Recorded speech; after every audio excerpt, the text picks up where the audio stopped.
Hola, muy buenas tardes, muy buenos días, muy buenas noches, depende en qué parte del mundo estén.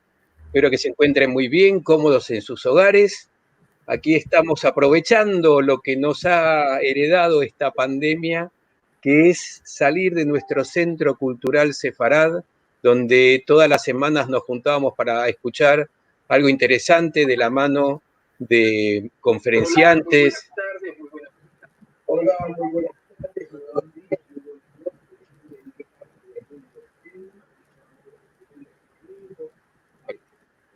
Les decía que, temas técnicos, les decía que nos traía la pandemia la posibilidad de abrir las puertas del Centro Cultural Sefarad, que tanto hicimos, no solo para todo el mundo a través de lo que son nuestro portal de esefarad.com, sino también de los encuentros que hacíamos todas las semanas en nuestro salón, en nuestro centro cultural, y ahora lo abrimos para todo el mundo, lo que es el ciclo Raíces de Sefarad 2020. Hola Lili, ¿cómo estás? Hola, hola Marcelo, hola a todos. Estoy muy entusiasmada por escuchar sobre estos sabores de Sefarad. Les doy la bienvenida a todos. Muchísimas gracias por acompañarnos como todas las semanas y esperemos que las siguientes Hola, también. muy buenas tardes, muy buenos días, muy buenas noches, depende en qué parte del mundo estén. Espero que se encuentren muy bien, cómodos en sus hogares. Aquí estamos aprovechando lo que nos ha heredado esta pandemia. Un segundito, que esto es lo que se metió del sonido, pero ya lo hemos sacado. Ya lo sacamos, Sí, ya lo sacamos. Es que, Marcelo, estamos ofreciendo muchas posibilidades para que cada uno se sume desde lo que le queda más cómodo. Y como estamos atentos a todos los programas, a YouTube, que se está transmitiendo en vivo, a Facebook, que también se está transmitiendo en vivo, y a la plataforma que tenemos en nuestra página web, sefarad.com. Entonces, estamos atentos a todos y se nos filtran los sonidos, pero creo que ya lo arreglamos. Bueno, como decía, estoy muy entusiasmada con escuchar a Javier Zafra con sus sabores de Sefarad, con esto que es una novedad y que son algunas de las recetas que a lo mejor los que venimos de los descendientes del Imperio Otomano no conocemos, que son las recetas que se cocinaban en España. Así que me encantaría poder sumarlo a Javier y conversar con él un ratito. Hola Javier, ¿cómo estás?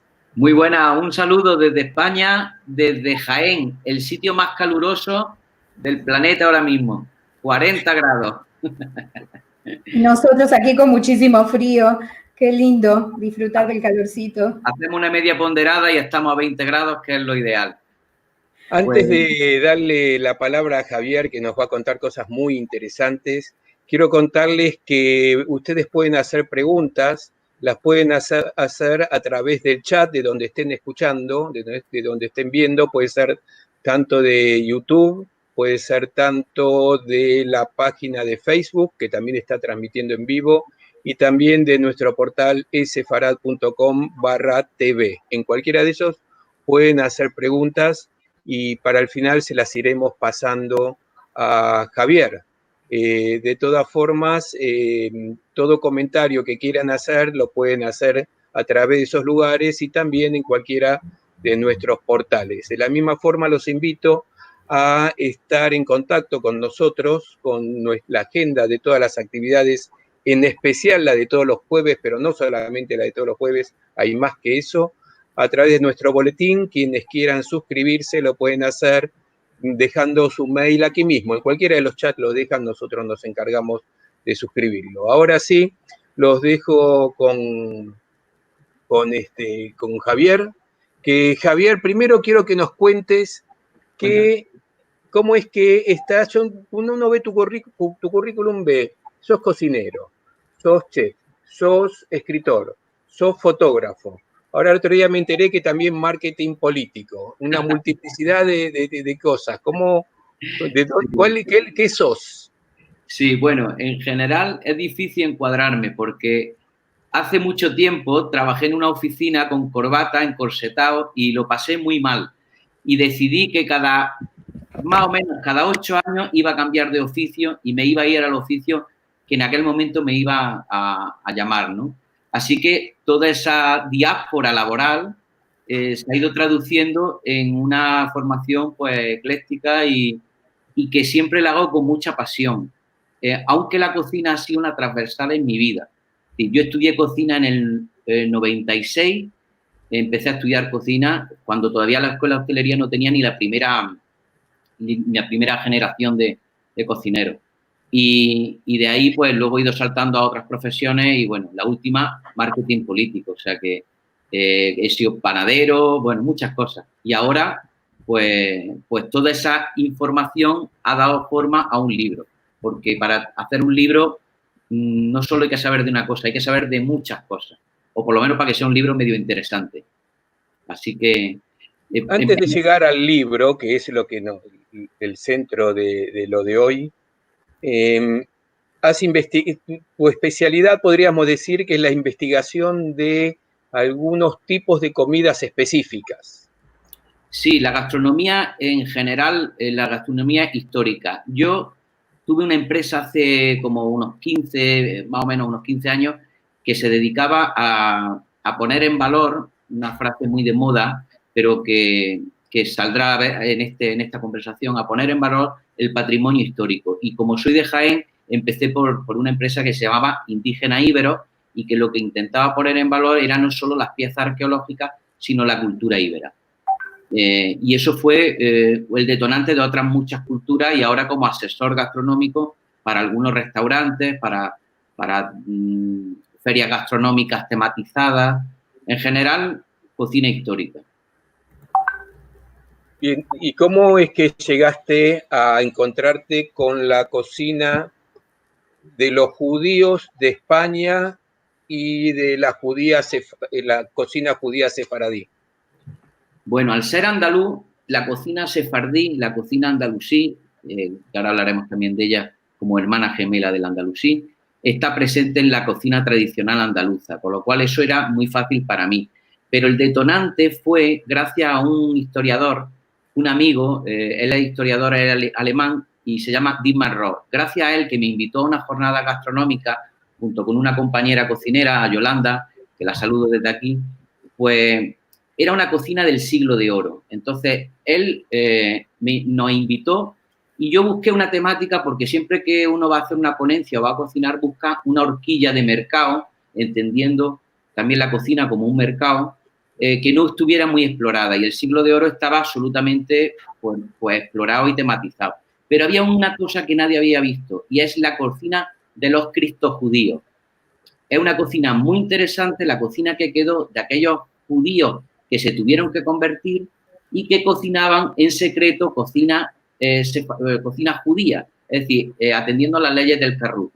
Y era muy interesante cómo tenían que engañar constantemente a la Inquisición que los perseguía y eso me daba un componente pues muy atractivo. Lamentablemente, una vez que conoce la historia, de atractivo no tiene nada, pero a la misma vez pues una horquilla de mercado interesante para investigar. Y así fue como llegué a la cocina cristo-judía. Después ya derivé a la judía pura, a la sefardí. Bueno, cuéntanos entonces de esa investigación. Vale, bueno, quisiera empezar diciendo a todos los que nos ven, primero, el enorme cariño que tienen los españoles hacia Iberoamérica en general. En mi familia, en el caso de mi familia, es muy particular porque con la diáspora que yo llamo del hambre, a principios del siglo XX, pues toda mi familia, la mayoría de mi familia tuvo que irse de España en ese hambre también antes y después de la Guerra Civil y se fueron a Brasil, están en Uruguay, es decir, tengo familia en Suiza, es decir, en todo el mundo. Y esa es, todos llevaron en su maleta la chaquetilla de cocinero. Hoy en homenaje a ellos y en homenaje a tantos cocineros que lo están pasando muy mal con este confinamiento y este bloqueo del COVID-19, pues a la misma vez es un homenaje también a ellos. Entonces, vaya por delante eso. En el capítulo siempre de agradecimiento de un libro hay mucho agradecimiento y siempre se olvida a alguien, pero no me quiero olvidar de una cuestión muy importante. El libro Sabores de Sefarad, como verán aquí en la chaquetilla, es un proyecto de la Red de Juderías de España. La Red de Juderías de España son 22 ciudades de España, de Sefarad, España, y luego también hay una parte en Portugal, que lo que hacen es poner en valor el patrimonio judío, el patrimonio sefardí que ha quedado. Un patrimonio muchas veces que entendemos como material, pero que luego hay una parte inmaterial que es importantísima. El patrimonio que no se ve no está solo en las 22 ciudades, sino está en el ADN de los españoles, en el ADN de los iberoamericanos, en el ADN de muchísima gente que no lo sabe. Es decir, ¿por qué? Porque la sangre se transmite, las costumbres se transmiten, y eso ha ido quedando en todo el pueblo español y en muchos sitios, ¿no?, donde han estado los españoles. Por eso ese capítulo de agradecimiento a la red de Juderías, que es la que ha hecho posible la edición del libro, y que no es solo un libro, es un proyecto en general. El proyecto Sabores de Sefarad lo que dice, lo que viene a poner en valor también, no solo son la gastronomía, sino la historia judía, judeo-española. Y el asesoramiento a la red de juderías, a los restaurantes Rasgo. Esto es muy importante. Cuando alguien venga a España, tendrá en cada una de esas ciudades, tiene una lista de restaurantes que van a cocinar y que están cocinando recetas sefardíes. Y estas recetas sefardíes queríamos darle, desde la red de juderías y yo mismo, queríamos darle mucha seriedad, porque no se pueden cometer errores cuando alguien viene de Argentina como vosotros o de cualquier sitio del mundo porque es sefardí y viene a Sefarad, su casa. Lo que pretende es que le den de comer lo mejor que hay, y por eso los restaurantes se están preparando a fondo para dar los mejores menús, para dar los platos más exquisitos. Así que esa sería digamos, la parte técnica de hacia quién iba dirigido el libro, ¿no? O sea, el libro y el asesoramiento con un blog que pondremos en marcha la semana que viene aproximadamente, un blog de gastronomía para asesoramiento y para que toda la gente que tenga el libro pueda colgar su receta. Así que ese sería un capítulo de agradecimiento, y no me quiero olvidar de una persona muy importante que avala el libro, que es el gran publicista y gran persona, que lo conocéis también vosotros, es Louis Bassat. El prólogo, me decía un periodista, que está a la altura del libro, y eso para mí es un orgullo. Que el prólogo lo haga Louis Bassat, para mí, que estudié marketing político y que tanto he leído de Louis, porque su libro, el libro del rojo de la publicidad, yo lo siempre tengo como cabecera de proyectos, porque es muy esclarecedor. Lo recomiendo a quien quiera iniciar un proyecto. Bueno, lo conocéis. Por ahí mucha gente no lo conoce a Louis Bassat. Louis Bassat es uno de los principales publicistas de España y yo diría del mundo. Ahora recientemente ha abandonado la actividad, pero entre otras cosas fue, por ejemplo, el creador de la ceremonia inaugural de las Olimpiadas en Barcelona, por ejemplo, como para tener alguna referencia, y además fue quien llevó a Guardiola al Barcelona, entre otras cosas, como para ver la estatura que tiene. Así que googleen a Louis Bassat, que es una persona impresionante. Él siempre podemos agregar que lo contamos entre nuestros amigos, por supuesto. Algún día vamos a hablarle para tener también una charla de él. Estaba invitado a esta charla a compartir con nosotros, pero tenía otro evento y no podía. Pero la próxima vez esperamos poder lograr que esté con nosotros Luis también. Luis en su prólogo habla de la receta de su madre, y es muy curioso porque al final uno acaba en los recuerdos siempre, ¿no? Cuando habla de cocina, los recuerdos más felices son los de tus padres, los de tus abuelos, y él recuerda la receta de su madre de berenjena, que la ha incluido en el libro. Saqué una y metí la suya, que se llama la berenjena de Estrella Taramato, que es un personaje de las coplas de las berenjenas, ¿no? Y ahí también está la de Luis, porque son 73 comidicas. A mí me gusta hablar mucho de comidica, porque es tan entrañable. Cuando una madre en España le da de comer a un niño y no quiere comer, siempre anda diciéndole cositas, ¿no? Y siempre dice, venga, que te coman la comidica, ¿no? Y al final ese vocablo es receta, es decir, comidica es receta. Y también hablo de macleito, porque macleito es el equivalente en jaquetía a receta. Y dirá la gente, ¿qué es jaquetía? La jaquetía es, igual que el ladino, es para la inmensa mayoría de sefardíes, la jaquetía está localizada, es una etnovariedad lingüística, que diría mi amigo David Benamú, que es doctor en jaquetía, pues una etnovariedad lingüística que se limita a la comunidad de judíos del norte de África. En concreto, en Melilla se habla jaquetía todavía. Y esto fue uno de los hallazgos, conforme fui investigando sobre el libro, encontré pues este vocablo de jaque tía, es decir, este macleito, ¿no? Y incluyo alguna receta de macleitos, o sea, alguna receta que es un macleito, que ya ahora veremos. Si os parece, os cuento la estructura del libro y os voy contando también, iré saltando entre receta e historia, porque lo importante del libro es que tenía que ser un libro útil inicialmente, si esto lo viera, cuando lo vea Luis, como producto, ¿no? Un libro como producto tenía que ser útil, no solo para cocinar, para cocineros profesionales, sino para cocinicas también, que se dice, ¿no? Para aquellos que están iniciándose en la cocina.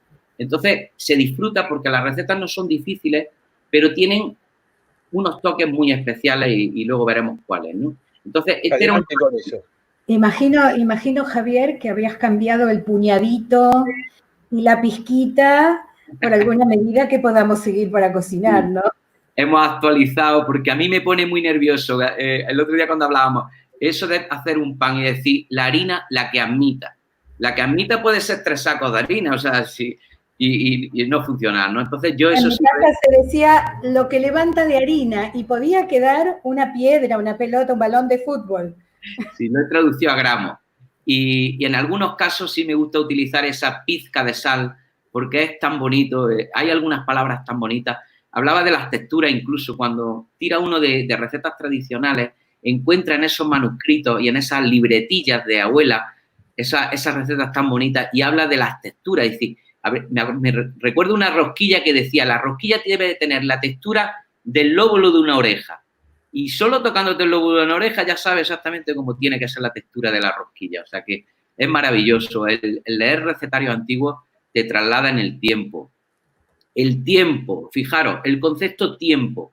Para mí, y arranco el libro así, es decir, hablo del tiempo. El ingrediente secreto de la cocina es el tiempo. Y alguna gente dice, es que yo no tengo tiempo para cocinar. No es solo ese tiempo. No es solo el momento que te pones, que enciendes el fuego y te pones a guisar, sino el tiempo de pensar la receta, de quién va a venir a comer, el tiempo que te tomas para encurtir unos limones o para coger una aceituna y esa aceituna alinearla, es decir, el aliño. Es decir, hay tanto terminología en los verbos de la cocina que requieren tiempo, que si una cocina no le ponemos tiempo no tiene alma. Pero luego no solo tiempo para cocinarlo, sino para disfrutarlo. Cuando la memoria sensorial no se activa en un plato, ese plato se pierde. Y cuando se pierde un plato, se ha perdido el tiempo. Entonces, lo importante es que cuando se sorprenda a alguien, cuando se ponga un plato y se comparta, si el plato puede estar mejor o peor, pero si la conversación es buena, creará sensaciones. Y eso es lo importante de la comida, crear sensaciones. Ahora, en la nueva gastronomía, algunos amigos con una estrella Michelin me decían, si es que ya no se da de comer, si es que ahora lo que la gente quiere es que la sorprendamos constantemente. Y entonces los niveles han llegado a niveles de tonterías, ¿no? Algunas cocinas, pues son cocinas que están desvariando. Y yo siempre digo, la gente tiene que comer y dándole de comer a la gente será feliz. Así que eso era muy importante. Una cuestión que no sé si he dicho al principio, cuando he dedicado el libro, no lo recuerdo, sobre las personas que lo pasan mal. Es decir, el libro está dedicado a todas esas personas, a esas diásporas, y el pueblo judío sabe mucho de la diáspora y de pasarlo mal. Está dedicado a esas personas. ¿Por qué está dedicado a ellos? Porque no hay nada peor que cocinar o cocinar con nada, ¿no? Y ahora hablaremos de muchas cocinas que tienen tan poco, ¿no? Pero lo peor es que tú no que tengas tu hambre, sino que no le puedas dar de comer a tu familia. Por eso ese libro, lo primero que tiene, abre con esa dedicatoria a todas esas personas que no quiero olvidarlas porque son muchas en el mundo. Lamentablemente un mundo loco y que nos lleva a esos sitios, ¿no? Sin más deciros, bueno, el libro.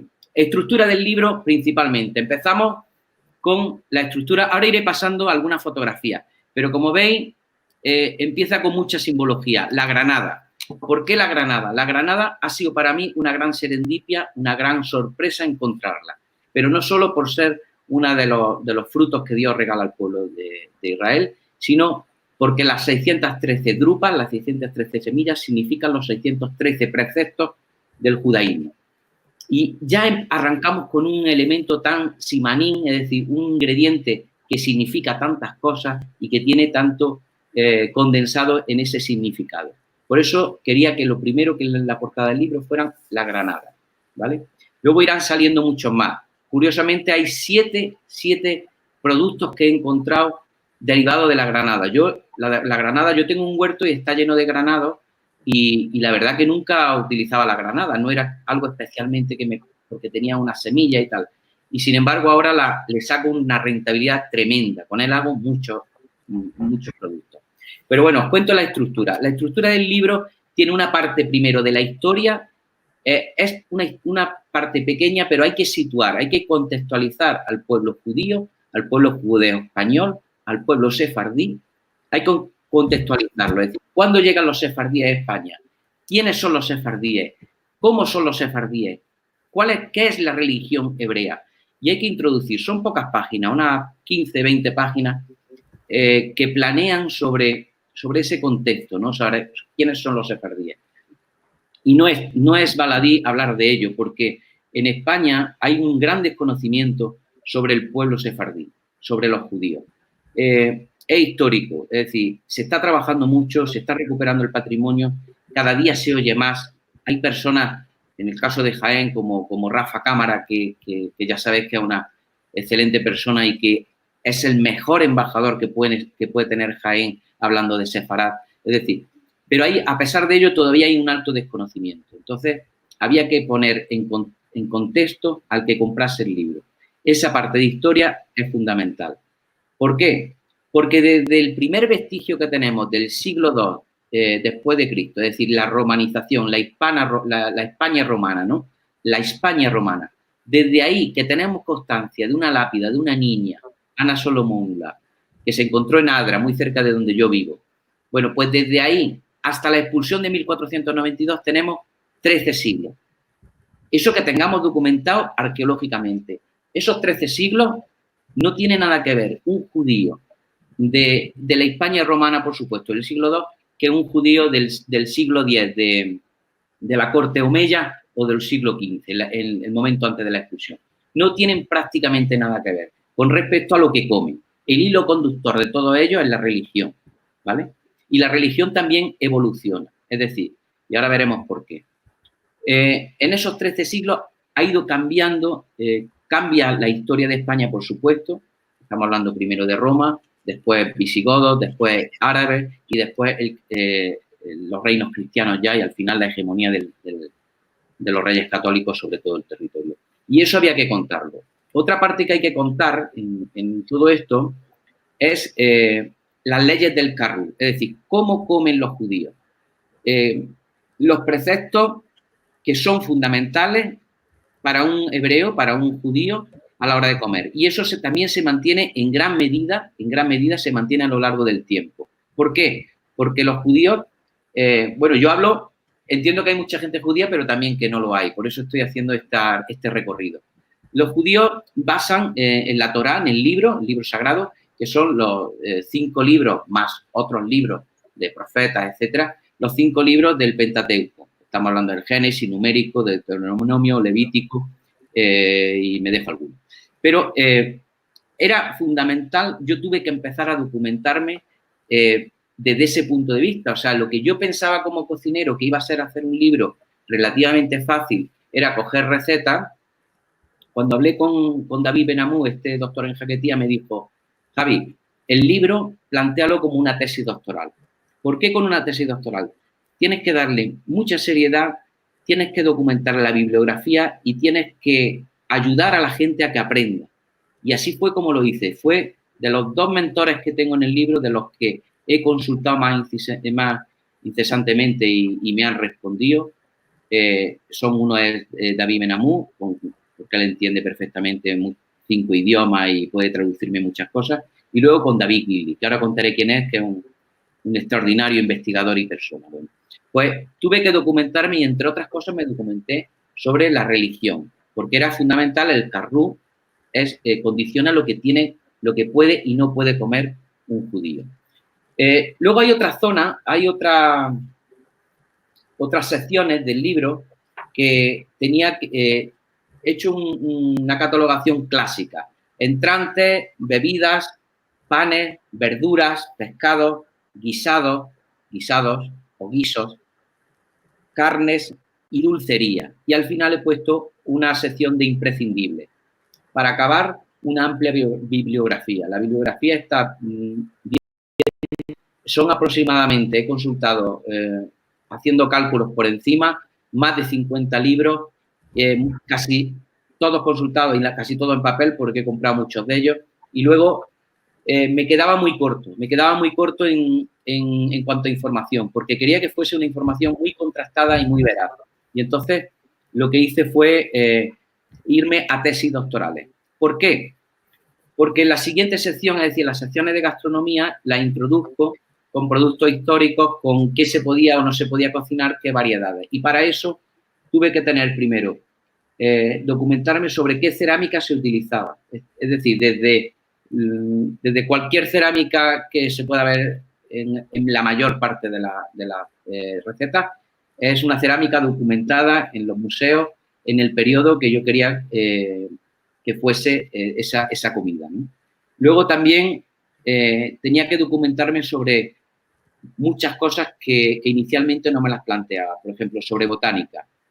La gran revolución verde que introducen los árabes en Al-Ándalus, es decir, en toda la península, desde el siglo X revoluciona, le llaman la revolución verde, y revoluciona lo que se come. Y ahora contaré también eso.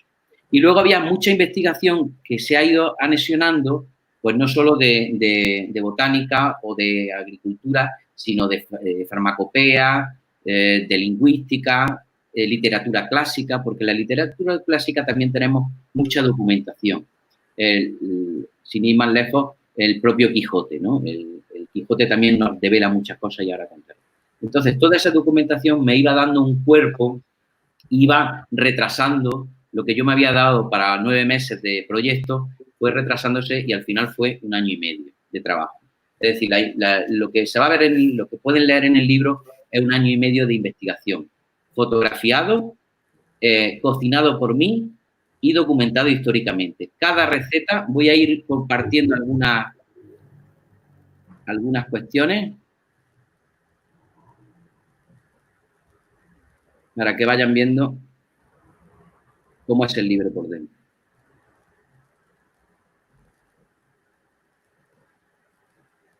Vale. Aquí se puede ver el índice, lo que está diciendo, en la parte histórica, entrantes, bebidas, panes, verduras, pescados, guisos, carne, dulce, imprescindible. Imprescindible le llamo a todas aquellas recetas que tienen difícil catalogación.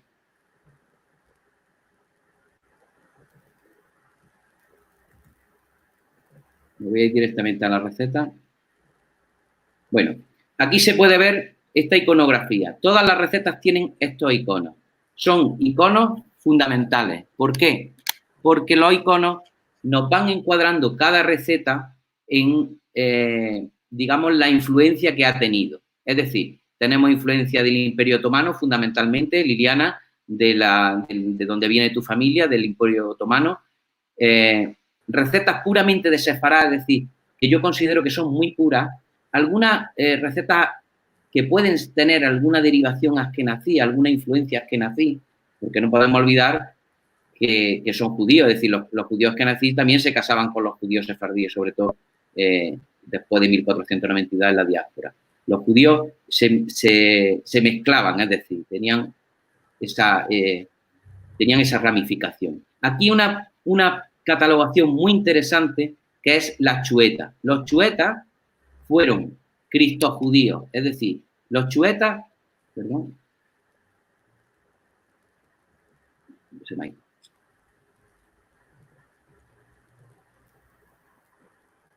Perdón. Sí. Este logotipo es el de los chuetas. Los chuetas son cristos judíos de las Islas Baleares. Son cristos judíos que tuvieron que quedarse en las Islas Baleares, no podían salir de ellas y que mantuvieron durante siglos en secreto los ritos judaicos. O sea, es muy interesante y luego hablaré de algunas recetas que he rescatado con amigos como Rosa Rogers, que es una investigadora de la isla. Recetas que tienen influencia andalusí. Veremos que son muchas. ¿Por qué?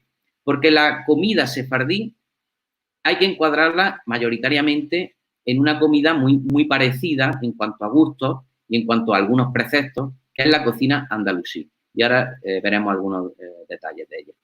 Y recetas eminentemente religiosas, estamos hablando de panes, estamos hablando de algunas recetas que son preceptivas tomarlas en algunas fiestas, ¿no? Pues también tienen esa catalogación. Y finalmente del norte de África. Era importante hablar del norte de África porque fue uno de los reductos donde muchos judíos salieron tras la expulsión de 1492. El cuerpo de las recetas, para que se vean, es este. Esto sería una receta. ¿Cómo se presenta en el libro? La parte histórica, que es lo que yo llamo la parte narrativa, es decir, la que da vida a la receta. En este caso, esta receta, como vemos, tiene un icono. Es un dolmas, un yaprak de hoja, que se llama. Es típicamente otomano, del Imperio Otomano. Y diréis, ¿por qué lo ha incluido? Lo he incluido porque es una receta que después ha ido derivando y hoy día es esencial dentro del mundo sefardí, de las cocinas que se puede cocinar en Israel, tiene mucha acogida. Y además me introducía a esas variantes de las recetas que se van alimentando. Porque recetas puramente sefardíes hay pocas. Hay que decir que hay pocas. He encontrado algunas, pero son pocas. Luego está la receta tal cual, es decir, con su parte para cocinarla, es decir, pues para tantos comensales, etcétera, etcétera. Y luego, evidentemente, cómo se cocina. Es decir, para el que no sepa cocinar, pues de esta forma lo puede ver. Toda la receta está salpicada de un montón de información, de variantes. Aquí en esta parte hay variantes para que se pueda saber de dónde viene, ¿no? Por ejemplo, esta es el tipo de fotografía que yo hago, fotografía gastronómica. Y todas estas variantes y muchas reseñas. Era muy importante hacer muchas reseñas en cuanto a cómo se cocina y de dónde viene, ¿vale? Javier, ahí que pusiste la foto y pasaste casi de largo las fotos que yo hago. ¿Quién fue el gran fotógrafo de todas estas hermosas fotografías? Yo soy, en mi estudio se fotografía, se cocina, se hace todo. Es fundamental eso. ¿Por qué? Porque yo vivo aislado en lo alto de la montaña y entonces, claro, cuando uno está aislado tiene que tirar de los recursos que tiene. Entonces, bueno, yo aprendí fotografía hace tiempo y esa fotografía es la que hago. Luego lógicamente he ido evolucionando, ¿no? Incluso en el libro, en 1 año y medio, he notado yo evolución. Fijaros, mira, esta receta, por ejemplo, que a mí es una de las más bonitas, la pepitada, que es una bebida. La cerámica que hay es una cerámica nazarí. Esta cerámica se hizo expresamente para esta fotografía. Voy al museo, elijo la cerámica que quiero y al final la utilizo en la fotografía. O sea que, un momentito. Vale. Ok, ya estoy. Bueno, todas las cerámicas, os he contado, es una cerámica que está contextualizada, es una cerámica que yo quería, porque he buscado que fuese sefardí y que yo quería que fuese la correcta, ¿no? Luego, lógicamente, claro, hay tantísimas recetas, en este caso son 73, que he tenido que utilizar otros recursos. Pero bueno, en la esencia está lo que yo quería, ¿de acuerdo? En cuanto a otra cuestión de las secciones del libro, hay una sección que yo llamo las 25 claves para saber más de la cocina sefardí. Y ahí introduzco muchos elementos que no los voy a enumerar todos, pero algunos sí que tengo que contarlos porque introducen al que no sepa de cocina judía, al que no entienda las leyes del Carrú, y es fundamental contarlas. Lo primero de todo es decir que la cocina sefardí, yo voy a hablar de cocina sefardí. Hay incluso el propio término de cocina sefardí, hay quienes lo entienden a partir de 1492 y hay quienes lo entienden, que en mi caso, a partir del siglo VIII, del siglo quizás IX. ¿Por qué digo esto? La cocina sefardí, sefarad en sí mismo, tiene una unidad territorial, con los musulmanes tiene una unidad territorial. Y al tener una unidad territorial de todo Sefarad, es decir, de toda la península, y a la misma vez que el pueblo judío estuviese instalado ya en el siglo, ya sabemos, en el siglo VIII, que está instalado en todas las ciudades importantes de Sefarad, de toda la península, yo consideraba que ahí esos judíos ya tenían una entidad como corporativa, vamos a llamarla así. Luego, investigando, encontré que era mucho más la entidad, es decir, ellos entendían, los judíos entendieron muy rápidamente la unidad territorial bajo un mismo dominio era muy importante para el comercio y eso les dio a ellos mucha ventaja. Primero, tener una red muy importante y para eso los rabinos, las sinagogas se convirtieron muy dinamizadoras en acoger a mercaderes y en acoger a todo aquel que traía información de otro sitio. La información es poder y eso para ellos, ahora veremos por qué es tanto poder. Ellos ya entendieron a Sefarad como sobre su propia lengua, ya traían su propia lengua y a la misma vez entendieron Sefarad con un mercado global, un mercado común. Y eso les dio mucha ventaja para comerciar. Luego también, por eso yo considero que el siglo VIII ya podríamos hablar de sefardíes, ¿vale? Ahí ya os digo que hay otra concepción, que es la concepción a partir de 1492, que es la cocina sefardí. También es correcta decirlo, la catalogación es correcta. Lo único que, claro, cuando hablamos de judíos, pues esas mismas personas que hablan de esa cocina, hablan de la judía, de la cocina o de la cultura judeo-española. Y ahí, en el propio término, hay una contradicción. Es decir, la entidad de España no aparece hasta posterior del 1492.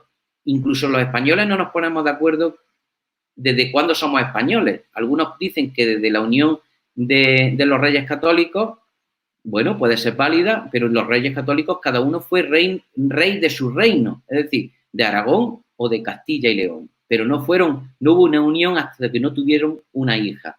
Y ahí se podría hablar ya de una unión. Incluso hay otros que llevan la entidad de España hasta el primer Borbón, ¿vale? Pero esto es muy complejo. Por eso yo digo que entender sefardí es todo aquel judío de Sefarad y siempre entendiendo el siglo VIII porque tiene una unidad territorial. Y alguien me podría decir, sí, pero también los romanos tenían una entidad territorial como sefardíes. Es correcto, tenían una entidad territorial. Pero el pueblo judío del siglo II, que sabemos que estaban aquí, no tenía implantación en toda la península. Apenas estaban localizados en algunas colonias fenicias y donde se hacía mercado. Ellos tenían instalado, y es lógico que estuvieran instalados en esas colonias porque ellos conocían muy bien a los fenicios, se movían con los barcos fenicios. Fenicia está al norte de Judea y tienen amistad para salir y para poder moverse por el Mediterráneo con los fenicios. Por eso el pueblo fenicio es hermano de los judíos y es el gran pueblo de los mercaderes. Los judíos se basaron y comerciaron con los fenicios y se instalaron en sus colonias inicialmente. Y lo atestigua la lápida que os he dicho de Adra, de la colonia fenicia de Adra. También hay fenicios en otros sitios. O sea que en todas esas colonias encontramos algunos vestigios judíos. Y todo eso la arqueología nos lo irá dando. Por eso yo digo que es muy importante encuadrar en todo el contexto histórico, porque, dice alguien, ¿y por qué no son sefardíes los judíos del siglo II? Porque no tienen esa entidad. El judaísmo avanza y se va documentando y se va haciendo cada vez más estudiado gracias a los grandes sabios y a los grandes rabinos que estudiaron la Torá. Y eso ocurre en Sefarad. Eso es muy importante. Yo siempre digo, a España, es decir, a la península vinieron un pueblo de mercaderes, de comerciantes y fueron expulsados un pueblo de sabios, un pueblo de filósofos, entendiendo filosofía por la etimología, amor por la sabiduría. El pueblo judío, en su expulsión y durante muchos siglos, o sea, no tenemos que irnos a 1492, ha ido generando una cantidad de sabios, una cantidad de sabiduría que ha sido fundamental y ha sido el pilar básico, entre otros, de la cultura omeya y de todo el apoyo. Porque los judíos eran médicos, eran recaudadores, sabían negociar, eran intérpretes, Tucumán, eran médicos, estudiaban la farmacopea, estudiaban la botánica, es decir, tenían una sabiduría muy, muy extendida y muy diversificada. Sin ir más lejos, el propio Maimónides. Maimónides, yo creo que hay muchos, pero bueno, por citar algunos, Maimónides del siglo XII o Campantón, el cabalístico de Zamora, o, por ejemplo, Josep Caro, que es fundamental para entender la comida, Josep Caro y el Sujan Aruj, ya en el siglo XVI, nos introduce muy claramente sobre qué se puede cocinar y no. Entonces, estos judíos, estos rabinos, estos sabios, van modificando también la interpretación de la Torá. O sea, hacen que el judaísmo madure y que se extienda como se pudo extender, ¿no? Después de la expulsión de 1492 en todo el arco mediterráneo.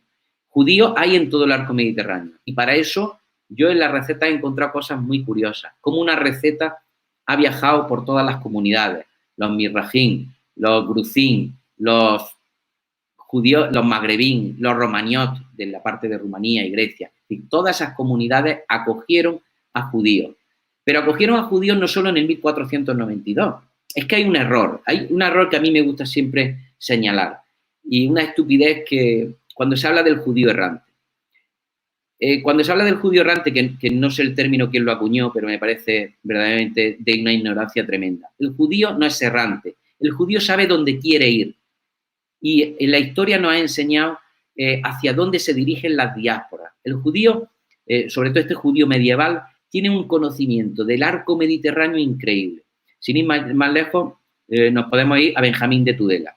Benjamín de Tudela hace un viaje durante 7 años por todo el Mediterráneo y él documenta en un libro absolutamente todas las comunidades, quién son los gobernantes, quiénes son los rabinos. Es decir, es un libro que con la excusa de ir a lugares santos empieza a documentar tremendamente todos los sitios donde un judío se puede refugiar, donde puede hacer negocios, quién le puede prestar dinero. Y esa guía, que le llevó 7 años, llegó hasta la India, ¿eh? O sea, imaginaros que llegara hasta la India a documentar todo eso y traérselo hasta Tudela, hasta Navarra. Bueno, pues esa guía es una guía que no se sabe muy bien exactamente por qué se hizo. Yo considero que es una guía de negocio, es una guía de refugio, es una guía fundamental, es la información. Y la información hemos dicho que es poder. Y los judíos tenían el poder de la información. Por eso el judío sabía dónde se iba. Cuando le expulsaron de 1492, inicialmente los judíos se van a Portugal, al reino que ellos conocían, es Sefarad, donde el idioma era el mismo, donde las costumbres eran las mismas, donde podían refugiarse de una forma tranquila. Lo que nunca se pudieron imaginar, y la intervención de la Inquisición en esto tuvo mucho que ver, es que no pudieron luego volver a su tierra, a España, ¿no? A la corona de Aragón o de Castilla, en su caso. No pudieron regresar porque también fueron expulsados de Portugal. Y eso ya sí trastocó un poco los planes. La diáspora, las cifras son tremendas. Es decir, estamos hablando de unos desplazamientos de aproximadamente unas 200.000 personas. Y de esas 200.000 personas, muchísimas perecieron. Los datos en el camino son 25.000, 30.000, pero eso es una suposición. Entonces, todo eso hizo que los judíos se extendieran por todo el Mediterráneo y llegasen a todas las comunidades donde fueron acogidos. O sea que... Javi, te voy a interrumpir un segundito. Me fascina todo lo que has aprendido a través de la cocina. A veces uno piensa que solamente cocinar es seguir una receta, pero atrás de una receta hay una tradición familiar y hay una historia del mundo en general y en este caso del judío en particular.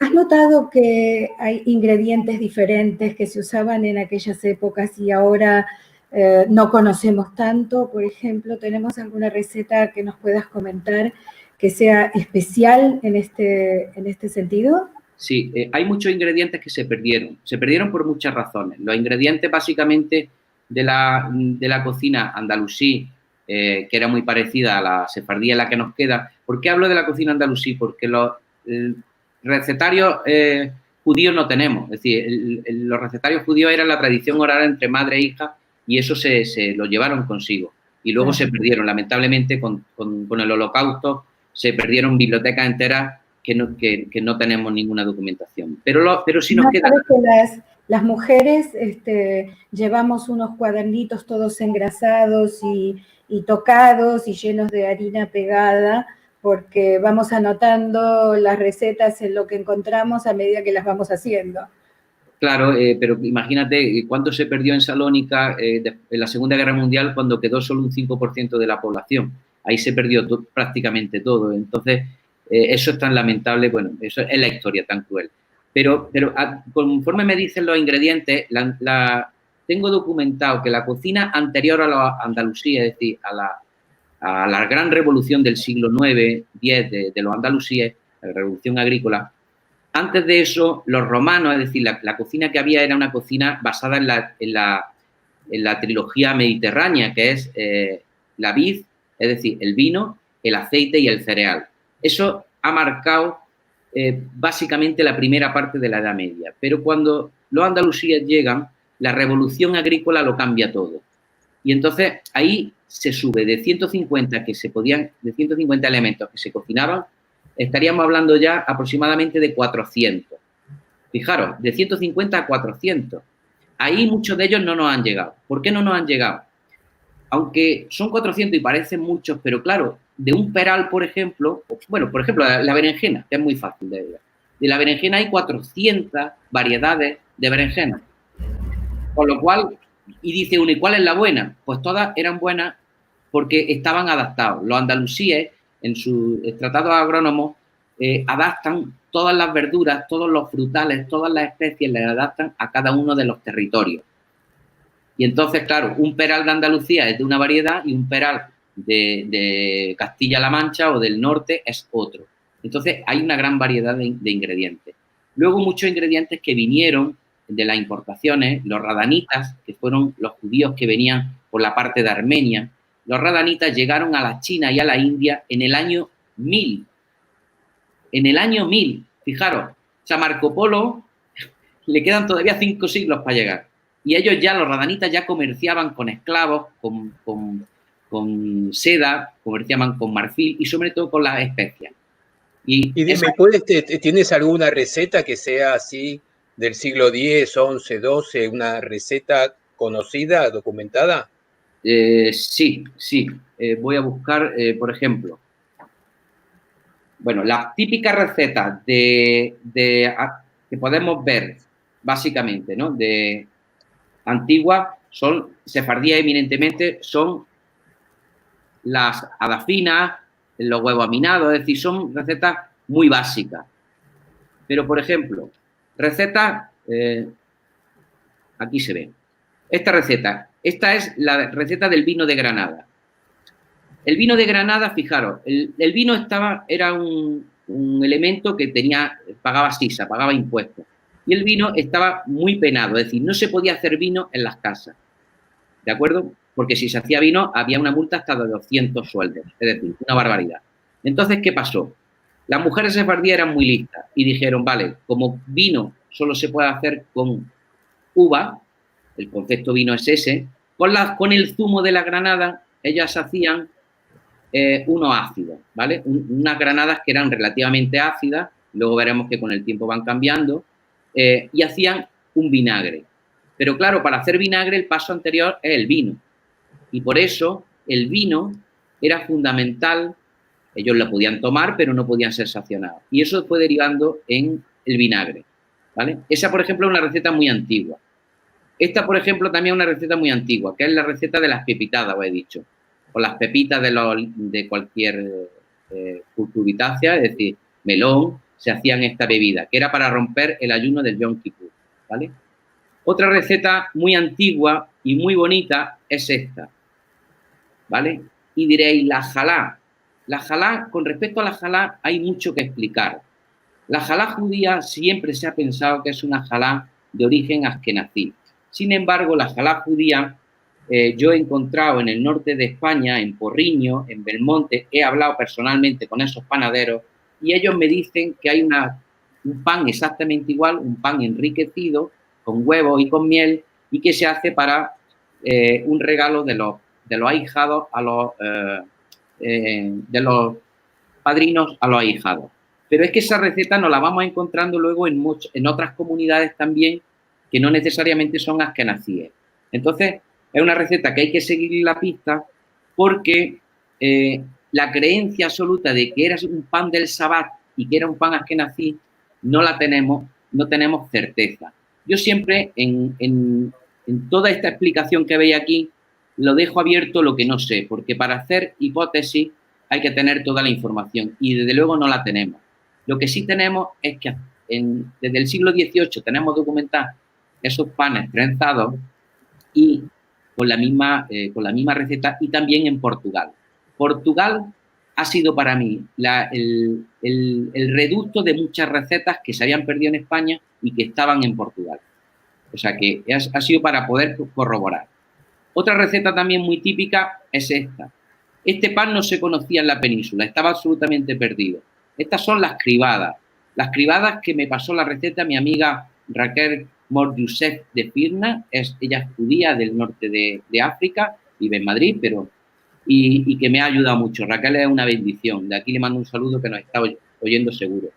Pues Raquel me pasó esta receta. Las pellizcadas, las tortas cribadas. Estas tortas eran unas tortas que no se sabía nada de ellas. Es decir, en Sefarad no sabíamos nada de ellas. Y ahora en la comunidad de Melilla pues se hacen, es un ejemplo a seguir la comunidad de Melilla, que no tenemos tiempo, pero para hablar de ello sería extraordinario. Así que ¿Esta es la que tiene el implemento ese que hiciste fabricar? No, esa es esta. Estas son perdón. Este es el sello que ahora enseñaré después. Este es el sello de las tortas ácimas, de las tortas de presentación. Es una torta salada y es un pan ácimo. No llega a ser un masá, porque tendría que tener el ritual correspondiente al masá, pero estas se sellaban. Los panes desde Roma, desde el Imperio Romano, en Egipto, en todas las culturas se han sellado. Este sello que vemos aquí se encontró en Espluga de Llobregat, en Espluga de Francolí, en Tarragona.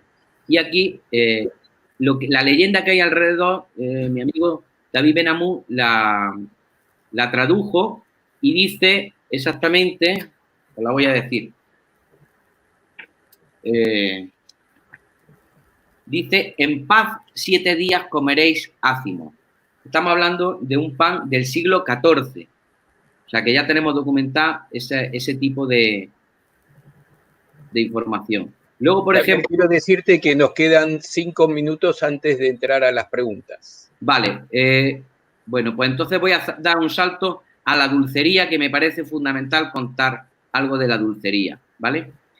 La dulcería ha sido, digamos, el territorio más fácil, estoy buscándola mientras que hablo, ha sido el territorio más fácil para encontrar documentación.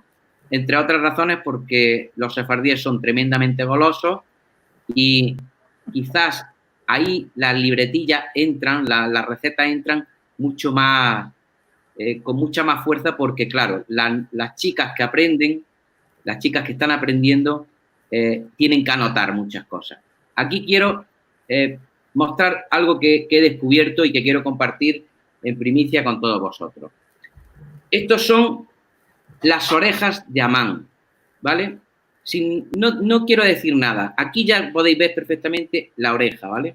Bueno, estas son las orejas de Amán. Si hoy picáramos en Google, y mucha gente, muchos sefardíes dirán, no, la oreja de Amán es un dulce triangular que se rellena con una mermelada, etcétera, etcétera. Vale, perfecto. Esas son orejas de Amán también, claro. Pero estas orejas de Amán, yo digo que son posiblemente las orejas de Amán originarias de Sefarad.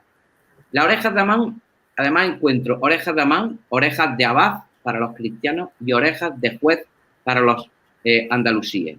Es decir, hay 3 tipos de orejas. Los andalusíes las rellenan de una especie de mazapán.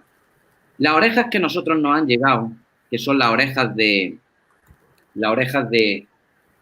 Amán triangulares, son una variación. En algún momento se debieron de perder las recetas, se mezclaron con una trabada, se mezcló quizás con el Haman Tacher, con el dulce askenazí, que es el bolsillo de Amán. En algún momento se perdió eso y no sabemos por qué. Bueno, simplemente se perdió. Y buscando en un libro, un magnífico libro del rabino Stenberg, encontré en la descripción, porque ahí no hay fotografía, encontré una descripción muy enrevesada de cómo se hacían las orejas. Fijaros qué curioso. Yo leo la descripción, digo, madre mía, qué enrevesado. Sigo paso a paso, voy siguiendo paso a paso, y yo no veía ahí el dulce sin más, ¿no? Y de pronto, cuando lo freí, me llevé la sorpresa esta que veis aquí, que apareció una oreja. Y entonces fue cuando tomó el sentido más absoluto que se llamasen orejas. Luego hay muchas recetas que se llaman orejetas. A lo largo de todas las recetas que he ido consultando hay muchas derivaciones, pero esta era la que me parecía más mágica de todas y por eso quería compartirla con vosotros. Luego hay otra cuestión, si os parece, Marcelo y Liliana, voy a hacer una pregunta, voy a lanzar una pregunta y el que la conteste le vamos a regalar un libro, ¿vale? Vale. Le voy a dedicar un libro y esto es para nota. La pregunta es, y va relacionada con una receta del libro, como la gente no tiene todavía el libro, pues no lo puede consultar. La pregunta es, ¿cuál sería la fruta o cuál sería el dulce que elegiría una mujer judía si estuviese embarazada?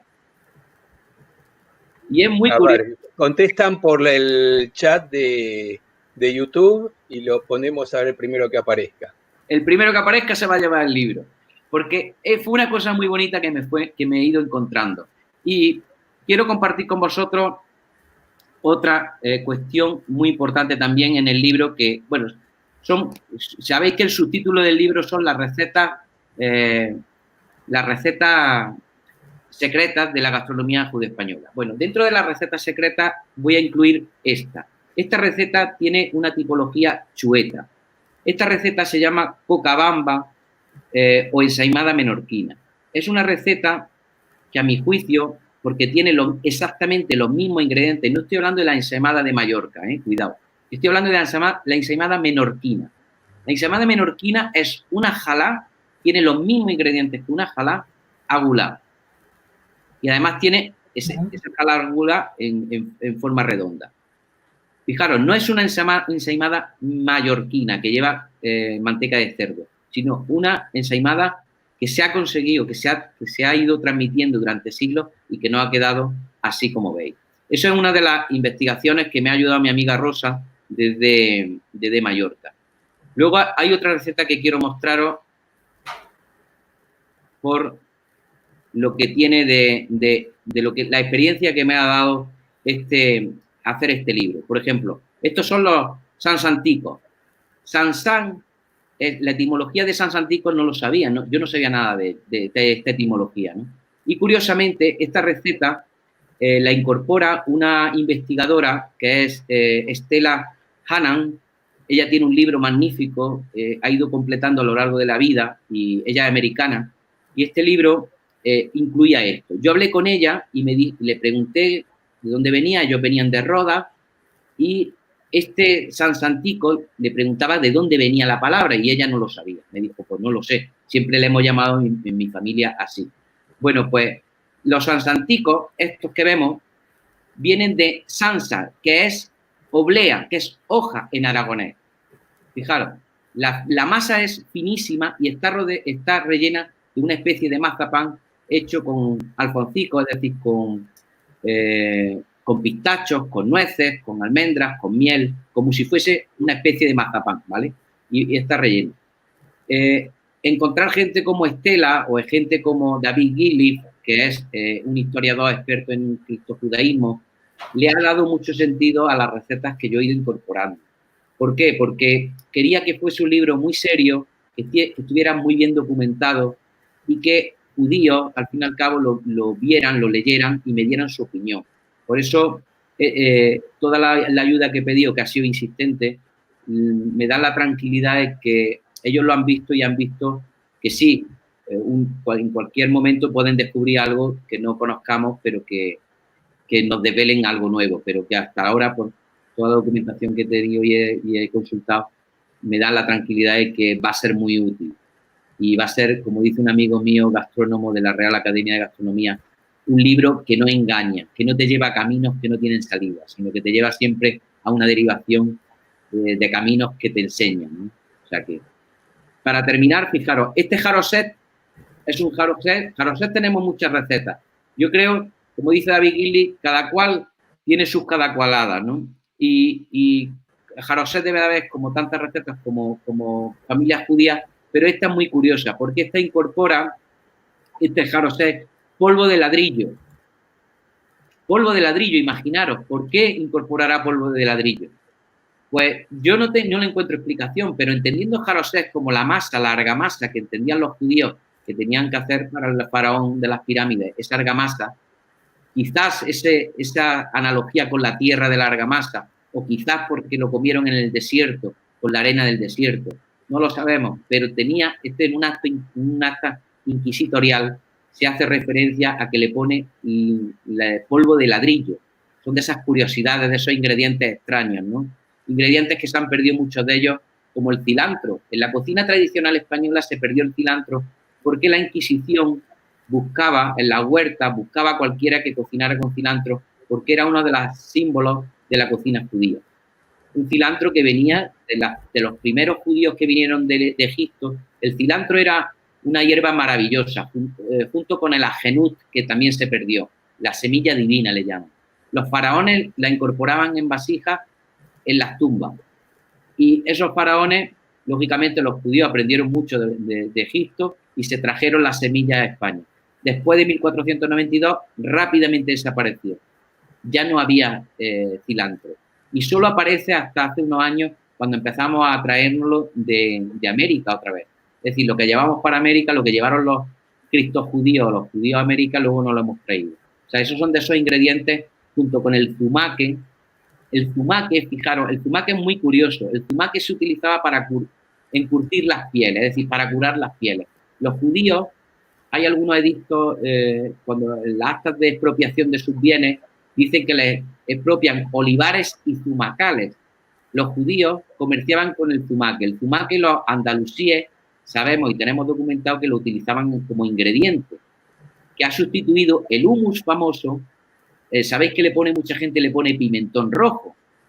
¿Por qué le ponen pimentón rojo? La verdad que es un umami el pimentón. Pero porque les queda el recuerdo de que encima de esa mezcla, no voy a decir humus porque no había humus, pero de esa mezcla de garbanzos les ponían algo rojo. Y era zumaque. Y eso se conservó en el Imperio Otomano. Liliana, tú que vienes de allí, que tu familia viene de allí, lo utilizaban mucho el zumaque. Sí, no conozco mucho los nombres, pero sí se utilizan las especias y el cilantro también en las comidas sefaradíes. Sí. El sumac, ahora ha quedado, el sumac es el zumaque. Sí.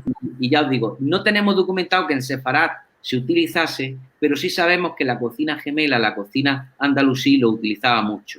Hay muchos ingredientes que en esas fudalas, en esos libros andalusíes como el de Ibn Racine del siglo XIII y uno Almohade, que tenemos dos grandes libros traducidos del editorial Trea, magníficos para quien quiera documentarse. Esos dos libros arrojan mucha luz, incluso hay recetas tituladas perdiz a la judía, torta del sabbat, es decir, hay muchas recetas, en concreto en el Almohade. Fijaros, los almohades eran los grandes enemigos, persiguieron a los judíos y eran enemigos, pero luego en el libro incluyen las recetas judías. Fijaros qué contradicción, ¿no? Y la de Ibn Racine pasa igual, es decir, un libro muy bien documentado, muy bien traducido, y hay muchos ingredientes que nos arrojan luz sobre qué se pudo comer en Sefarad.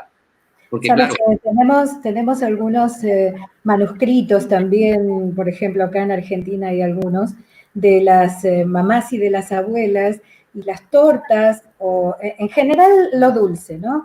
Pero también otros platos llevaban el nombre de la torta de sultana o los bizcochos de Rachel. Era una manera de identificar que la receta se la había dado a esa persona, que era o la que más le gustaba cómo lo hacía, porque a lo mejor había varias formas e ingredientes para utilizar, o porque era la que más le gustaba hacer. Entonces, nuestros libritos dicen así, inclusive yo tengo manuscrito de mi suegra y tengo amigas que tienen manuscritos de su mamá y de sus abuelas, recetarios, y ahí la gran parte de las comidas dice el nombre de alguna mujer que les ha pasado la receta, o familiar, o de la tía Simbul. O de la ciudad. Fíjate, he encontrado una receta que es preciosa. Esta receta va a causar moda en Granada, que es el garnati. Voy a intentar buscarla porque el garnati, arnadi, es una receta, garnadi significa granaíno, ¿vale? La receta del arnadi Es una receta muy bonita y además tiene una simbología tremenda, porque es una receta, la estoy buscando para que la veáis. Y con esto nos vamos a ir a las preguntas, Javier, ¿eh? Vale, perfecto, sí. Perdón. Esas son las filluelas.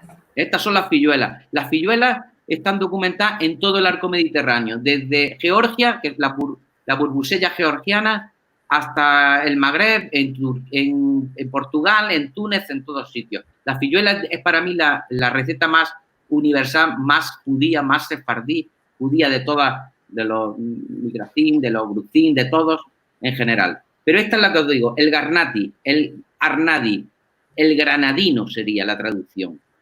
Es una montaña, en algunos lo describen como una pirámide, y la pirámide de la montaña es un símbolo para el pueblo judío. Tienen muchas connotaciones las pirámides y las montañas. Y recuerda la masa que se hace con calabaza, recuerda al jaroset. Miel, frutos secos, calabaza, es decir, es una receta muy bonita y que me hizo mucha ilusión incluirla en el libro por aquello de que mis antepasados remanecen de Granada. O sea que... La verdad que para mí es novedosa, yo no la conocía ni la tenía ni vista siquiera, ni nombrada. Así que, pero se ve rica. Se la ve rica. Si tiene frutos secos seguramente será riquísima. Se hace con piñones también, pero básicamente es almendra y calabaza confitada. Y después, pues bueno, ya cada uno, y miel. La calabaza sí es una confitura que se usa mucho en la comida sefaradí de la diáspora española, ¿no? Sí, entonces, la calabaza que había en España antes de 1492 es la calabaza vinatera, que no tiene nada que ver con la calabaza, es una calabaza menos dulce que el que vino de América. Claro. Muchos ingredientes, no son muchos, fijaros, no son muchos. En el libro hay una sección de qué viene y qué va hacia América. No son muchos los ingredientes que vienen de América, aunque parezca que sí, pero tardaron mucho en llegar. En concreto, fijaros, el chocolate, con lo exquisito que está, tardó un siglo en llegar a la corte y luego vino solo a la élite, a las cortes de los reyes, ¿no? De Europa y de España. Entonces, el tomate, por ejemplo, tardó siglos, la patata tardó mucho tiempo. O sea, hay muchos ingredientes de América que tardaron siglos en llegar, a pesar de que luego inundaron todas las cocinas, ¿no? Pero... Claro, bueno, tiene que ver con los sabores y el desconocimiento, que uno no está habituado a un sabor y es difícil introducirlo en un lugar, especialmente sin saber si eso hace bien, hace mal, no solamente por el sabor, el gusto, sino por las cualidades y la forma de emplearlo, ¿no? Y si conoces el ingrediente en sí que sustituye a otro, por ejemplo, la patata se sustituye por el nabo y por la castaña. Entonces, ¿tenemos una dafina que puede tener patata? Sí.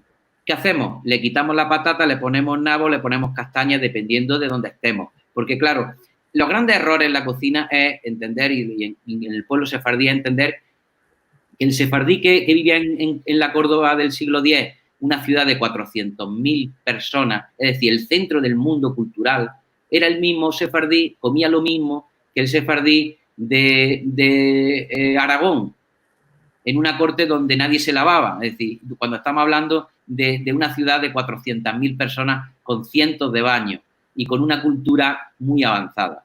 Entonces, entender que todos los sefardíes de la península, incluso en la misma época, tenían los mismos hábitos, es un error. Y claro, yo, por ejemplo, que tanto me gusta Abderramán III y la corte de los Omeyas, hubo un gastrónomo y que causó la moda, o sea, que llevó la moda de Persia, de Irán, la llevó a la corte de los Omeyas, que es Ziryab.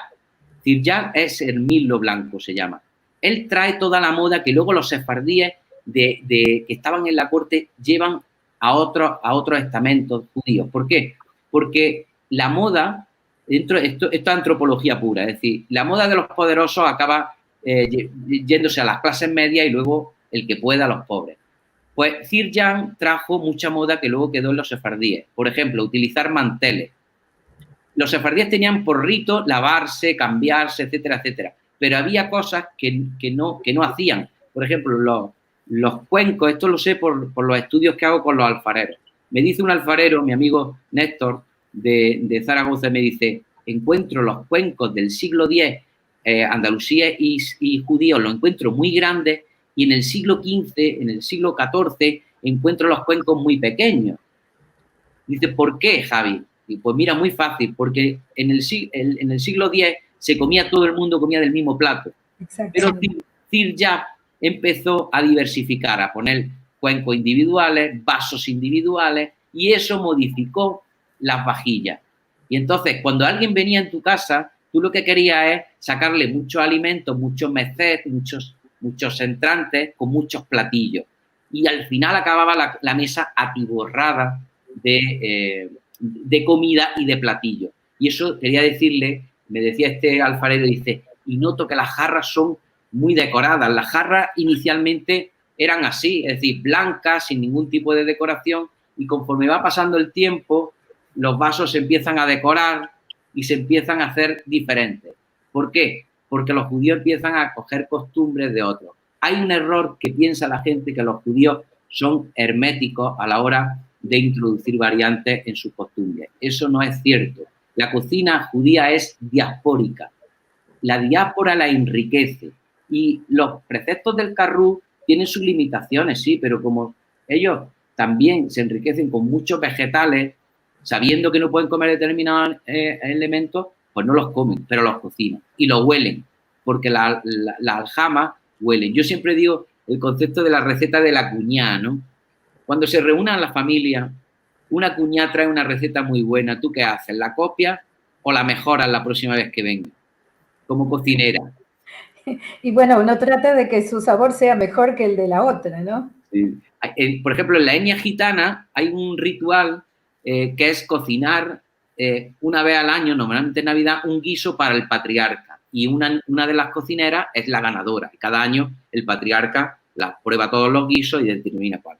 Imaginaros esas comidas sefardíes cuando cada uno trae, porque esto es muy, muy sefardí y muy español, de traer algo a comer a la mesa, ¿no? Aunque te inviten a comer, tú llevas algo. Ya nos hemos vuelto muy finos y ya traemos vino nada más. Pero antes, yo me acuerdo, no hace mucho, es decir, en las Navidades cuando nos juntábamos, todos los tíos, todos los primos, todas las madres venían con sus tuppers de croquetas, de esto, de aquello. Pues al final, eso es cultura, es antropología. Y eso es psicología de un cocinero. Si tú lo que haces es probar, te quedas con la copla y la próxima vez lo haces mejor. Eso es así. Bueno, y además está lo que usamos todas las cocineras, es que es dar la receta, pero siempre nos quedamos con algún secreto sin revelar, para que el nuestro sea un sabor diferente. Sí, bueno, yo lamento mucho tener que meterme en esta conversación, la verdad que me duele en el alma, pero tenemos preguntas, pero mientras voy buscando las preguntas para poder hacértelas, quienes tuvimos la fortuna de conocer Jaén, sabemos que hay un símbolo jienense que tiene que ver con una de las muchísimas leyendas que tiene la ciudad y que tú tienes una joya que lo representa. Mientras busco las preguntas, ¿no nos cuesta de eso que tienes ahí atrás? Pues mira, lo que tenéis aquí en este sitio, aquí justamente detrás, es la mona de la catedral. En Jaén hay representantes del judaísmo, 3 que yo digo siempre. Uno de ellos es Rafa Cámara. Rafa Cámara representa lo contemporáneo, el sefarad de ahora. Otro, por prestigio, es Hasdai Ben Saprou, el médico de la corte de Abderramán III, el gran médico y traductor. Y el otro es la mona de la catedral, que es esto que veis aquí.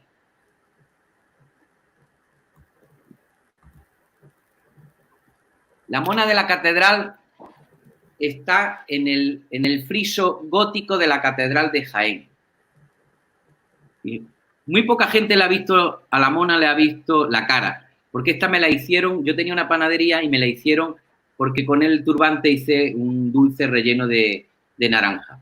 Y la mona de la catedral ha sido, como los judíos a lo largo de la historia, muy maltratada, porque se tenían leyendas y los niños le tiraban piedras, etcétera, etcétera. Pero es algo que nos ha quedado una leyenda en Jaén y que cada día se dignifica, porque Rafa se ha encargado de eso, de dignificar los símbolos y la historia judía de Jaén. Y es muy importante gente como él o como Sebastián de la Obra en Córdoba y como tantos otros que están consignando su tiempo libre y su dinero. En el caso de Sebastián, estamos hablando de una gran inversión en Casa Sefarad. Y ya habéis visto cómo es Sebastián, es que se desvive, es decir, abre tu biblioteca. Yo tuve Esta es la ciudad de Córdoba, hay que aclarar que la Casa Museo de Sebastián está en Córdoba. Justo frente a la sinagoga. Sí, es un sitiazo, o sea, el sitio que tiene es impresionante. Y él se desvive porque te cuenta, te canta, es decir, a los visitantes de su casa los entiende como su casa. Nunca mejor puesto el nombre Casa Sefarad, porque es la casa de todos. La última vez que estuve había una pareja judía que venían de Argentina y estuvimos juntos, le preguntaron a él, le dije que yo había venido de Toledo, de donde podían comer en Toledo, es decir, es un punto de encuentro. Cualquiera que venga a España sí, tiene que ir, por supuesto, a Toledo, pero a Córdoba. Y en Córdoba Casa Sefarad es un referente.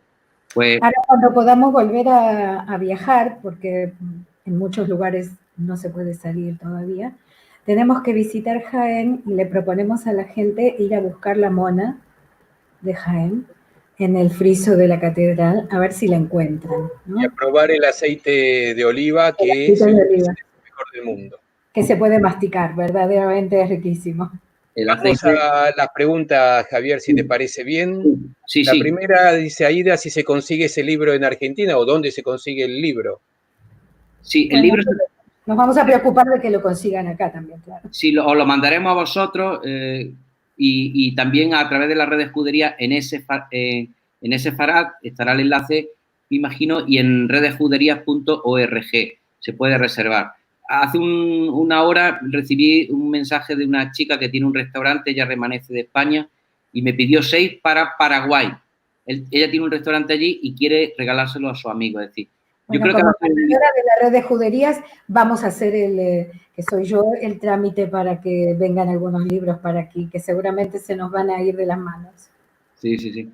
Pablo Frenkiel pregunta, en documentos de la Inquisición dice que se podía reconocer a un criptojudío si comía jamín.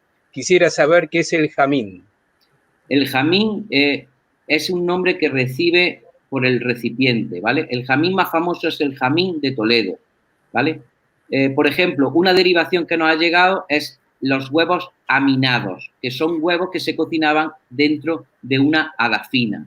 Sí, en la cultura judía sefardí, la H nunca es muda como en castellano. Nosotros le decimos los huevos jaminados. Jaminados. Y es porque se cocinan en el jamín, que es la cacerola, la olla, el recipiente, que se deja cocinando desde mitad de la tarde del viernes para poder tener la comida caliente en la cena de Shabbat y al mediodía, el día siguiente, porque en Shabbat, el día sábado, no se puede encender el fuego.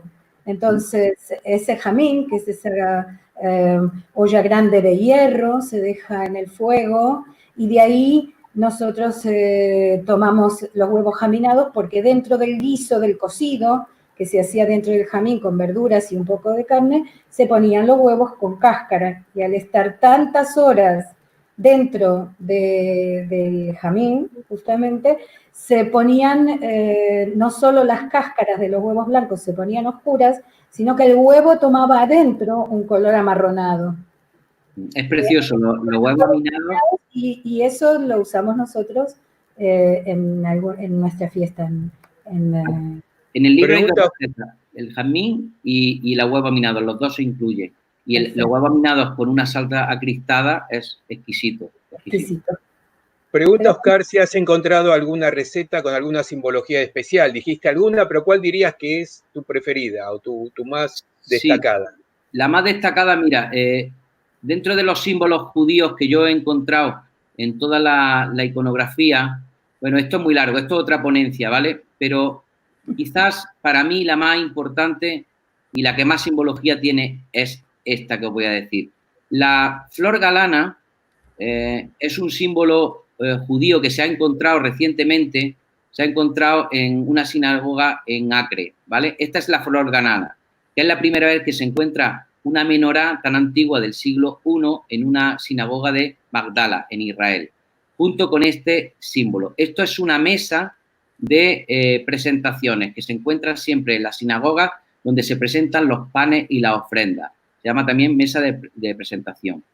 Ellos, los judíos de esta época, heredan o copian el ritual de una mesa donde tallan la simbología de panes, en este caso veis aquí unos jarrones, etcétera, etcétera, ¿no?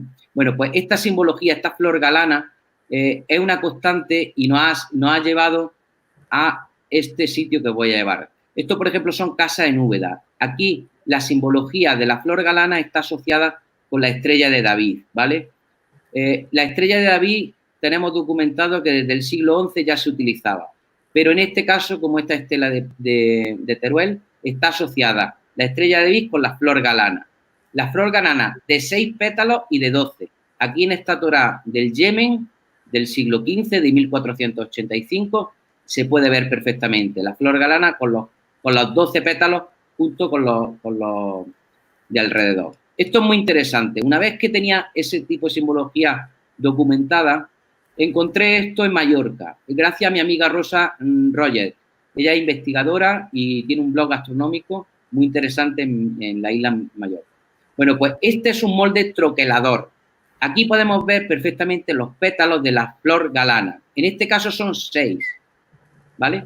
Y vosotros me podréis decir, esto es para troquelar este dulce que es el flaón, ¿vale? Esta receta también está en el libro. Pero vosotros me diréis, bueno, tú me has dicho, Javi, acabas de decir que la flor galana puede estar asociada a la estrella de David. En este caso, os vais a alucinar cuando enseñe esto. La asociación de la estrella galana y la estrella de David la tenéis aquí. Una vez que se troquela y se rellena, esto es una bola de queso con huevo, que luego cuando se hornea sube. Pero aquí podéis ver un instante antes de hornear la estrella de David. Y cuando tú la horneas, desaparece. Porque este sería el prototipo de un flaón, está muy inflado, ¿veis? Este sería el mejor y desaparece. Esto es la cultura de los chuetas, la cultura de los ocultos, de los criptojudíos.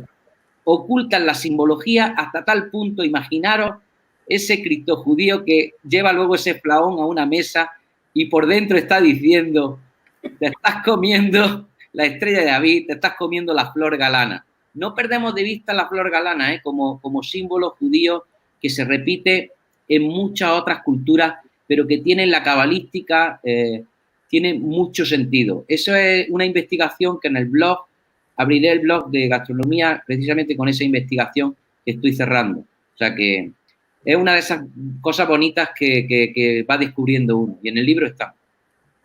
Bien, acá una pregunta que no te pido que la respondas porque es todo un tema, pero lo pongo para pensar en un tema para el futuro, que es el papel femenino en la cocina sefaradí y las cuestiones de necesidad de mikve y otras prohibiciones. Así que yo diría que esta la vamos a dejar para más adelante.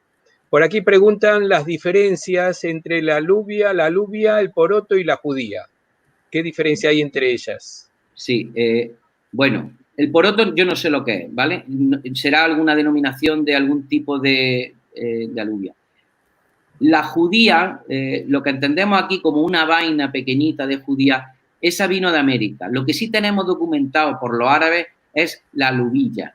La alubilla, también se le llama alubias de ojo, porque tienen una pintita negra. Esa sí se encontraba en el medievo, en el Al-Ándalus, y se cultivaba. Las legumbres principales eran el garbanzo, pero en Sefarad, es decir, en España, el garbanzo desde los íberos. A los íberos se le llamaron los romanos los comedores de garbanzo. A los cartagineses también se reían, los romanos se reían de los comedores de garbanzos, cuando ellos eran los comedores de lentejas, o sea que imaginaros, se fueron a reír unos de otros. Bueno, pues el garbanzo, la lenteja y la alubia fueron base, y luego también el arroz, fueron base fundamental entre legumbres y cereales. O sea que esa es la respuesta a esta pregunta de la alubia. O sea el tema con la confusión también sale porque las lubias que tú dices que tienen un ojito, nosotros las usamos para comer en el Año Nuevo Judío. Y lubia es una palabra que viene del arameo y que denomina ese tipo de legumbres. Ahora, tenemos una diferencia con las alubias, que es un tipo de legumbres. Bueno, aquí en América se usan mucho, imagino que ahí también. Y hay legumbres de la familia. Aquí en Argentina, por ejemplo, se dicen porotos. Son unas especies de legumbres que parecidas a lo que viene en la vaina de las chauchas, a la semillita que viene adentro de las chauchas. Ya, ya. Es que hay algunos productos que no sabemos nada de ellos, si se cocinaron o no. Por ejemplo, la ocra o el quimbombo, que hoy es muy conocido en el norte de África y en el Imperio Otomano lo era, y aquí, sin embargo, en Sefarad yo lo estoy buscando insistentemente en tratados de gastronomía, o sea, perdón, de botánica, por si hubiera alguna variedad, y no las tenemos. Hay curiosidades, por ejemplo... Pero si viene de África, la ocra, que se dice en Estados Unidos así, para nosotros es la bamia. La bamia. En Al-Ándalus, hasta 1422, yo no la he encontrado en ningún tratado, y mira que los musulmanes eran sistemáticos, porque de eso sí tenemos mucha documentación. Hay, por ejemplo, curiosidades como el mango y el plátano, que mucha gente cree que vienen de América y no vienen de América, vienen de la India y llegaron muy temprano, y sin embargo no tenemos ninguna receta judía ni ninguna receta andalusí siquiera, fijaros, con respecto al mango o al plátano. Y no tenemos ninguna receta. Debían de ser tan exquisitas como frutas solas que no necesitaban elaborarla de ninguna forma. Es mi teoría, o sea. Pero fijaros. Javier, preguntan de nuevo el nombre del libro y ya que estás, muestra la tapa, que también lo pedía alguien. Es Sabores de Sefarad, los secretos de la gastronomía judeo-española. De la editorial. Estos son, dentro de mi simbología están las manos de mi niño, de mi Pablo, con nuestra fruta preferida, que son las moras. De nuestros moral, porque nosotros tenemos alrededor de la finca hay muchos morales y es nuestra fruta preferida. Bueno, estoy poniendo algunos agradecimientos y comentarios. Acá nos pasan una receta. Ahora, en nuestra cultura sefaradí, cuando hablamos de calabaza rellena, estamos hablando de los zucchinis. Sí, No de la calabaza amarilla, sino de los zucchinis. Sí, los calabacines vinieron de América. No se cocinaban, al menos en la cocina, hasta 1492. Por eso yo estaba buscando el quimbombo, la ocra, para ver si podía haber una derivación, pero no lo encuentro. No. He desechado de las 73 recetas, he desechado muchísimas recetas que tenía la tentación de poner porque eran muy bonitas, pero no podía documentarlas si eran realmente o no. Entonces, no quería tampoco perder el espíritu que quería imprimirle al libro, ¿no? Ya tenemos para la próxima edición de otro libro las recetas no documentadas. Sí. Yo creo que eso lo derivaré a través del blog, casi seguro. Porque aquí preguntan si va a haber una edición virtual del libro, imagino que no, ¿no?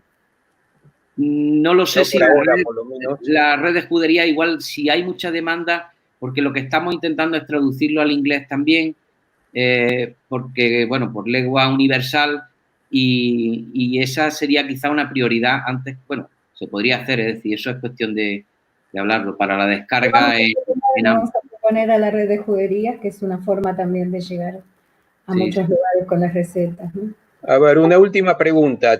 Si había comidas especiales para casamientos después del cementerio o los nacimientos. Sí que la había. Por ejemplo, interesante para el casamiento o quizás para el previo al casamiento. Es decir, cuando las chicas, las madres acompañan y las amigas acompañan al milpe, al baño antes del casamiento, se les regala una jalá agulá, es decir, le llaman una rondalla o algo así reinada, es decir, rondalla reinada, que estaba rellena de una calabaza confitada. Esa era originalmente, luego me ha contado alguien que, me lo contó Hilda, me parece, en una conferencia, que luego después eso se rellenó de otro tipo de confites con el tiempo. Pero en el medievo sí tenemos documentada esa jalá agulá rellena, reinada.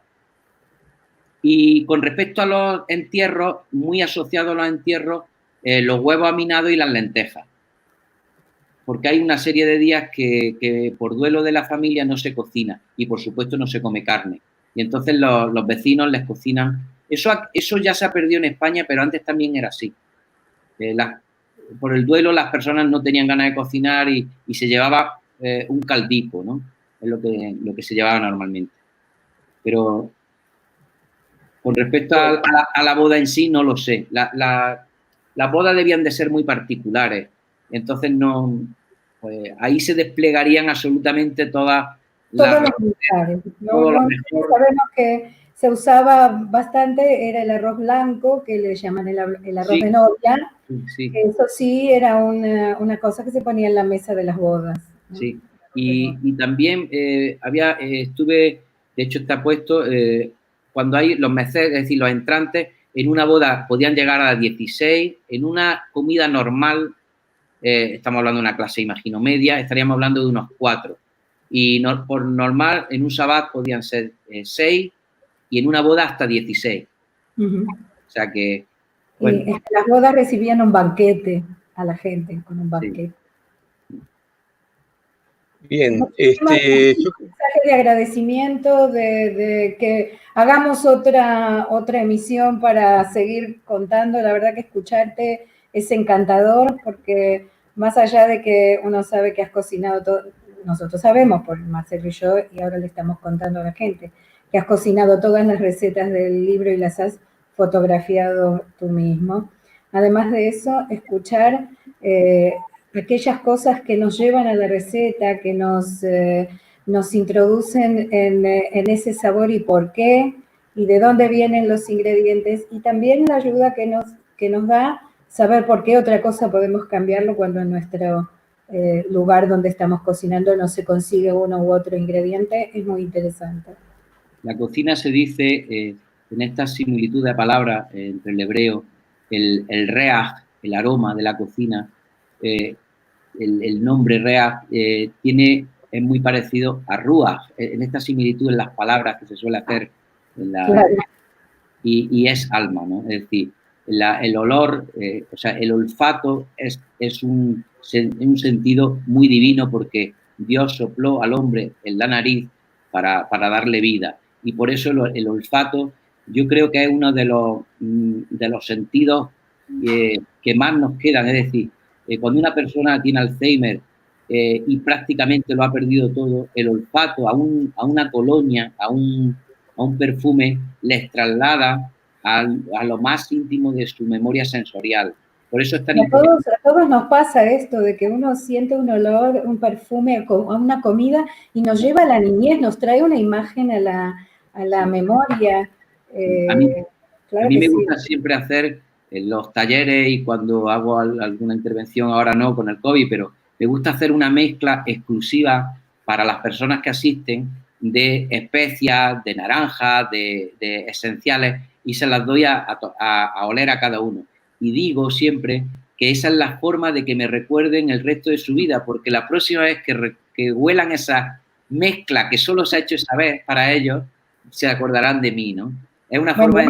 Vamos a contarles a todos que tenemos muchas preguntas, no las podemos en este espacio pasar todas, pero se las vamos a pasar a Javier, y en todo caso, si nos da las respuestas, las podremos publicar en algún artículo para que nadie se quede sin su respuesta.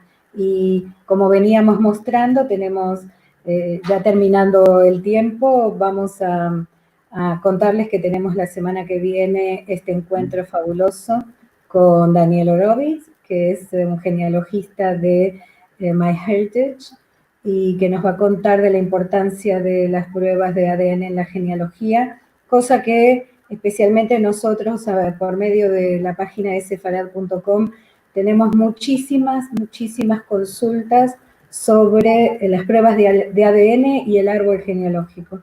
Así que creo que va a ser una súper interesante charla. No será tan saborida como nuestros sabores de Sefarad, pero será muy interesante también para otras partes de nuestras necesidades. Muchas gracias, Javier, Liliana. nos queda solamente agradecerte y agradecer a como 150 personas estuvieron presentes. Nosotros hemos salido de la tecnología de Zoom porque nos limitaba, o nos era muy costoso salir del límite de las 100 personas, y bien que valió la pena hacer esto para una distinta forma de transmisión a través directamente de YouTube y de Facebook, donde ahí no hay límite en la cantidad de los que pueden participar. Así que ojalá dentro de unos meses podamos hacer una segunda charla, ojalá que se solucione todos los problemas de la pandemia y poder traer los libros y que los libros estén disponibles. Seguramente nosotros sí ya tenemos uno comprometido que tendremos por lo menos para mostrarlo, pero ojalá podamos también tenerlo para quienes lo quieran en Argentina y en todo el mundo. Había quien preguntó también si estaba disponible en Amazon. Entiendo que todavía no, así que ya llegará el momento de que llegue la distribución. Y yo propongo que para un nuevo encuentro con Javier, la próxima, tengamos una clase de cocina. Sí, la próxima va en mi cocina, cocinando algo que no dejará indiferente a nadie, seguro. Ya mañana nos ponemos a ponerle fecha a ese encuentro. Ok, muchas gracias, Liliana, Marcelo, al Centro Cultural Sefará, a tantos amigos del mundo entero que nos están escuchando. Qué grandeza la tecnología, que podrán repetirlo y le darán a me gusta y le darán a todas estas cosas. Y lo que hoy somos 150, dentro de 15 días serán miles de personas. Así que... ahí esperamos tu blog para acceder de esa forma. Muchas gracias, de verdad, desde España un abrazo y nuestro cariño a todos. Bueno, gracias, Javier. Los esperamos el jueves próximo con la importancia de las pruebas de ADN en genealogía, y todos los jueves tenemos una programación excelente, tanto como esta. Muchas gracias, Javier. Gracias a vosotros. Gracias.